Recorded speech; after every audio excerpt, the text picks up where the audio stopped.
if that person is not working with the right intention, if that person is not being driven by, the right agenda, that person can cause a very serious damage in the society. And all this is being sponsored by the very thing that we call the democracy. Because that's where it all begins. So a lot of leaders now, they are at that point, and it's not only happening in Kenya, it is happening. We just had an election the other day in West Africa, Nigeria, and we saw what happened, and that I think right now they are in Supreme Court waiting for the Supreme Court of the land to determine. And something similar to what happened during our election here, we also witnessed there, the low turnout. Yes, there was a candidate who enjoyed, the support of the young people, but on the day of election, I don't know what happens when when is the hour of going to vote. Yeah, they don't want to come out to vote. So the misuse of resources, which begins with the human capital, which begins with the people, the citizen. You can have a nation where the leaders are taking advantage of the very people that they are supposed to lead, and they misuse that resources. So we are having a situation where, due to lack of what democracy is supposed to promote, I know we have leaders who have been around for a long time. We have leaders who are more experienced in terms of things to do with the politics and the democracy. But sometimes when you have a personal interest, it can consume you. Yes, it can consume. That brings me to another argument here. Somebody has been in politics for quite some time. And I think if we were to check on their records, we may come up with something, maybe a trend, if you allow me to use that word, maybe a trend. Now, in this case, they have understood their supporters, or are they supporters really, or diehards? So they have understood their supporters or diehards, and they are kind of manipulating and using themselves as the power itself. And now this brought me to the misuse of democracy. Are we as a country misusing this by money, by power, the power of manipulation to the people? You see, when you look at, for example, let me use an example of what we have right now, the current affair in our nation. Yes, we were told that the demonstration is all about us. We are going to. I had one of our regional leaders says that we are going to invoke the power of the people. Which is a very good statement, because the supreme power lies on the people. Exactly. So we are going to invoke the power of the people, and we are going to push the agenda that we want to push. Now, I was trying to look at the real issue that the oppositions maybe want to address, and they said that the cost of living, it's very high, and I agree with them. The cost of living is very high. I agree with them that something needs to be done. But again, I am asking myself, I have not yet seen any petition that was petitioned by any of the opposition leaders, because we have the existing institution that can deal with the same agenda that they want to push. Does it mean that we have no any other means? Does it mean that we have no any other avenues that can solve the problem that we're having? And that one now leads me to a place of one conclusion, that this whole thing is not about me.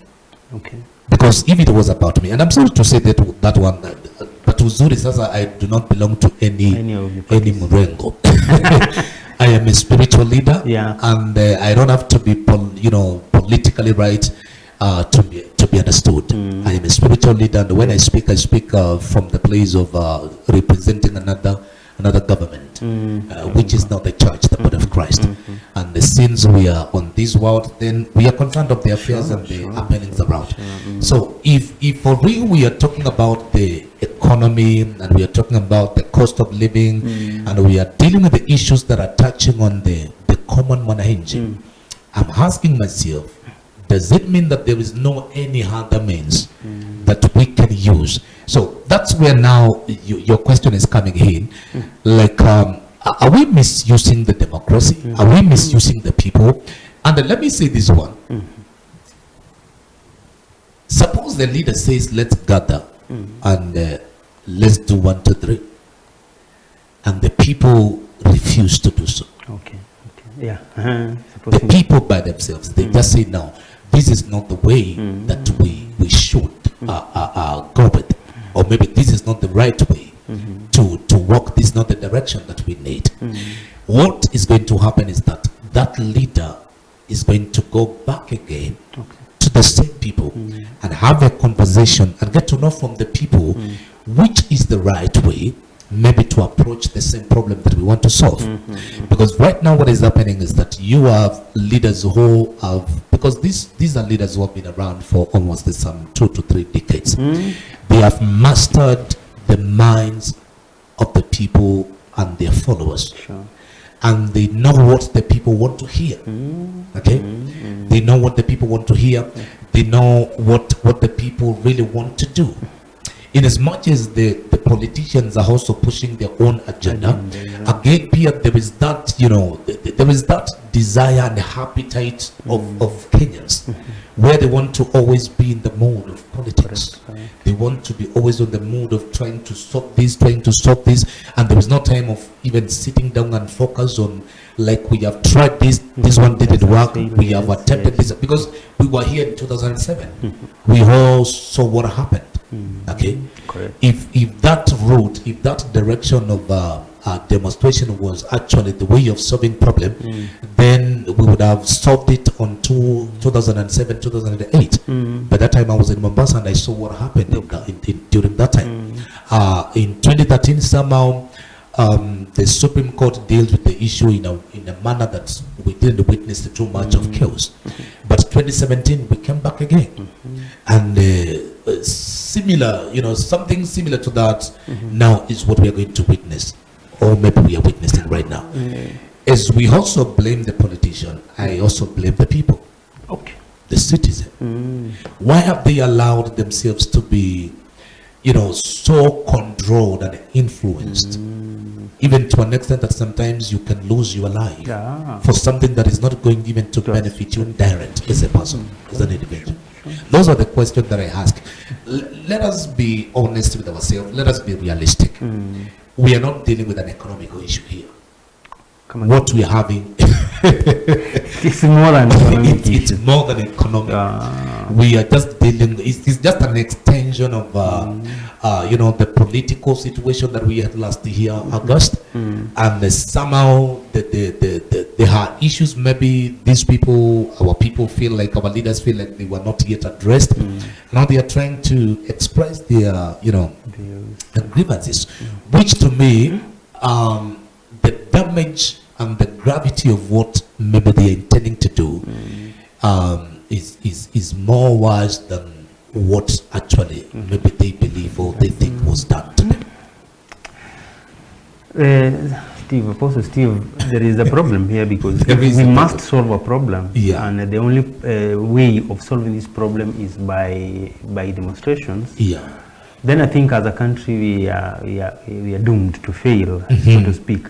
Well, I'm saying this because all the institutions, like the independent institutions, I talk about judiciary, and then now the IBC, these are the center of the problem of one Raila Odinga, and he does not recognize the two institutions, and if anything, now he wants things to be addressed in his own way, that maybe the picketing and demonstration is right in the constitution, and it is everybody's right, but it has to be in a peaceful manner. What else is the government supposed to do to come up and solve a problem of that caliber? I was reading a scripture this morning before I came here, a scripture that is found in the book of Matthew, chapter number 5, and then verses 9, and it says like this: Blessed are the peacemakers, for they shall be called the children of God. Blessed are the peacemakers, for they shall be called the children of God. You see, in every society, and especially in a democratic society,